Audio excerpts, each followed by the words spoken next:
안녕하세요. 형광펜 성경과 함께하는 성경 공부, 오늘은 욥기 36장입니다. 엘리야가 말을 이어가로되 나를 잠깐 용납해라. 내가 너에게 보이리니 이는 내가 하나님을 위해서 오히려 할 말이 있음이라. 내가 먼 데서 지식을 취하고, 이거는 폭넓게 지식을 취하였다라는 것으로 보면 될 것 같습니다. 나를 지으신 자에게 의를 돌려보내리라. 진실로 내 말이 거짓이 아니다. 지식이 구비된 자가 너와 함께 있느니라. 바로 내가 그 지식이 구비된 자다 라고 엘리야가 말하고 있는 건데요. 이건 교만한 말이 아닙니다. 뉘앙스가 지금 어떤 상황이냐면요, 욥이 자기가 하나님보다 의롭다라고 말하는 굉장히 지혜롭지 못한 그런 태도와 행동들과 말들을 했었어요. 그렇기 때문에 엘리후는 아니다, 내가 폭넓게 지식을 취했었는데 하나님에게 의가 있다라는 것을, 하나님이 의롭다라는 것을 내가 너에게 증명해 보이겠다, 그것이 바로 지식이다라고 얘기를 하는 겁니다. 하나님은 전능하시나 아무도 멸시치 않는다. 그 지능이 무궁하신데 악인들을 살려두지 않는다. 고난받는 자를 위해서 신원하시고 그 눈은 의인에게서 돌이키지 아니하시고 그를 왕과 함께 영원히 위에 앉히사 존귀케 하신다. 위라는 것은 보좌 같은 걸 말하는 거거든요. 왕이 앉는 그런 것. 그래서 의인을 굉장히 왕처럼 높이신다, 그 얘기를 하고 있습니다.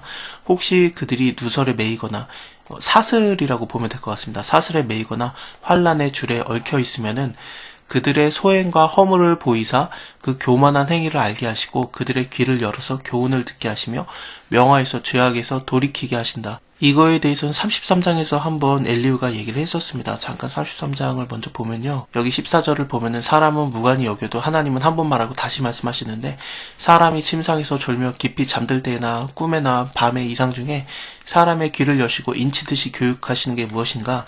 이는 사람으로 그 꾀를 버리게 하고 사람에게 교만을 맡게 하시려고 하나님께서 계속 말씀하신다. 그는 사람의 혼으로 구덩이에 빠지지 않게 하시며 그 생명으로 칼에 멸망치 않게 하시느니라 라고 한번 얘기를 한 적이 있는데요, 비슷한 얘기를 또 하고 있습니다.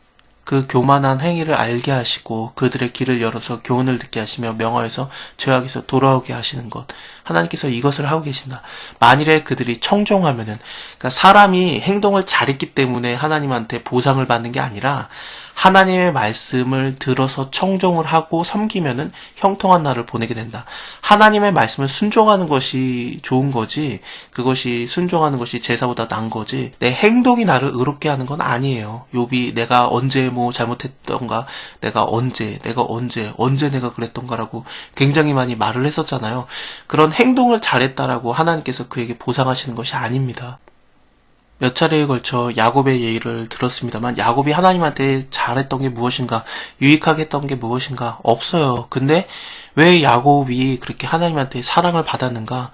그의 행동 때문이 아니라 야곱은 하나님의 말씀을 청종하는 자였어요. 그래서 하나님께서 약속의 땅 가나안 땅에 머물라고 하시면 있었고, 그가 그곳을 떠날 때에도 하나님의 말씀을 듣고 떠났습니다. 장자권 훔쳐가지고 형의 낯을 피해서 라반에게 갈 때도, 그때도 베델에서 하나님께서 나타나 주신 다음에 가라, 내가 함께 가주겠다라는 말을 듣고 약속의 땅 가나안 땅을 떠났던 거고, 나중에 말년에 요셉이 살아있다는 얘기를 듣고 애굽으로 가려고 할 때도 그가 브엘세바에서 멈춰요. 왜냐하면 브엘세바가 약속의 땅 가나안 땅의 마지막이거든요. 거기서 멈춰있을 때 하나님께서 또 나타나 주신 다음에 너가 애굽에 내려가는 것을 두려워하지 말아라, 내가 너와 거기까지 함께 가겠다, 그 말을 듣고 순종해서 갑니다. 야곱은 언제나 하나님의 말씀에 청정했던 자예요. 그것이 야곱의 매력이에요. 행동을 잘했던 것이 야곱의 의가 아니라 야곱은 언제나 하나님의 목소리를 청종하려고 노력했던 자였기 때문에 하나님께서 그와 언약을 맺으시고 그를 사랑해줬던 겁니다. 물론 그 목소리를 청종하려고 했던 것도 그 행동의 의로움이 아니에요. 그것도 다 하나님께서 주신 마음이겠죠. 우리가 예수 믿고 그 다음에 우리 안에 성령이 임해서 성령 하나님께서 말씀하시는 것을 청종하고 그것으로 행동을 하는 것은 좋은 건데, 근데 성령 하나님 없이, 아니 나는 법 없이도 산다, 하나님 필요 없다, 나는 죽어도 지옥 갈 만한 그런 못된 짓 한 번 한 적도 없다, 그렇게 자기의 의로움을 내세우면은 그것은 안 됩니다. 마치 욥의 말과 똑같은 거죠. 내가 언제 그랬는가 하면서, 그거는 근데 하나님께서 원하는 모습은 아닙니다. 물론 잘해야 되겠죠. 하지만 그것이 하나님이 있는 상태로 하나님의 목소리에 청종하는가, 아니면 그냥 내가 나의 의로운 행동을 통해서 내가 의로움을 받으려고 하는가, 그거는 교만입니다. 그래서 이렇게 다른 거예요. 하나님께 순종하는 것은 겸손이고, 하나님의 목소리를 듣지 않고 내가 행동하는 것은 그것이 선하다고 할지라도 교만한 행위입니다. 어쨌든 만일에 그들이 청정치 않으면 칼에 망하며 지식이 없이 죽을 것이라. 마음이 사악한 자들은 분노를 쌓으며 하나님께 속박을 받을지라도 도우심을 구하지 아니하나니 그들은 젊어서 죽으며 그 생명이 남창과 함께 망하려니와 하나님은 공고한 자를 그 공고한 즈음에 구원하시며 학대당할 즈음에 그 길을 여시나니 그러므로 하나님이 너를 공고함에서 이끌어내사 좁지 않고 넓은 곳으로 옮기게 하셨은즉 무릇 네 상 차린 것은 살찐 것이 되었느니라. 그러니까 먹는 것들, 그 음식 상들이 기름진 것, 그러니까 좋은 것을 먹을 것이다. 마치 그 내가 원수의 목전에서 하나님께서 나에게 상을 베푸셨기 때문에 내 잔이 넘치다이다. 그것처럼 하나님께서 우리에게 좋은 것으로 베푸신다라는 얘기를 하는 겁니다.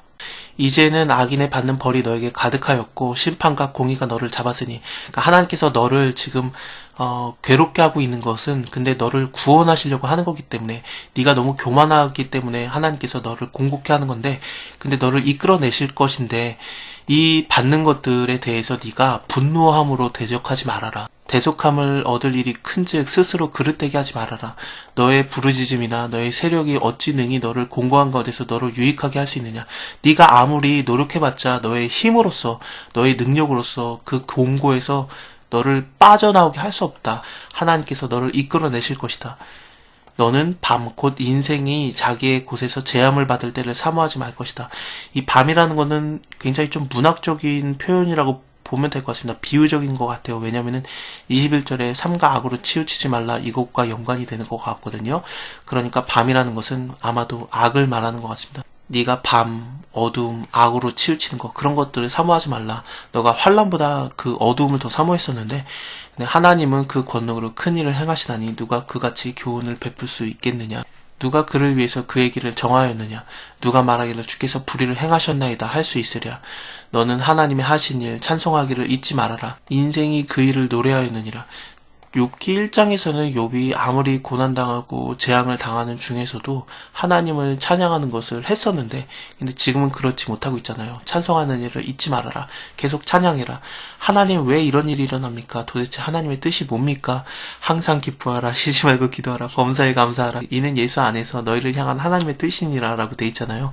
그래서 우리는 하나님께 그냥 다 모든 주권을 드리고 나의 주권자이신 하나님께서 나를 인도하십니다 라고 하나님을 찬양해야 되는 겁니다. 그 일을 모든 사람이 우러러 보나니 먼 데서도 보느니라. 하나님은 크시니 우리가 그를 알 수 없고 그 연수를 계산할 수 없다. 그가 물을 가늘게 이끌어 올리신즉 그것이 안개가 되어서 비를 이루고 그것이 공중에서 내려서 사람 위에 쏟아지느니라. 구름의 패인과, 이거는 구름이 펴졌다라는 얘기를 하는 거거든요.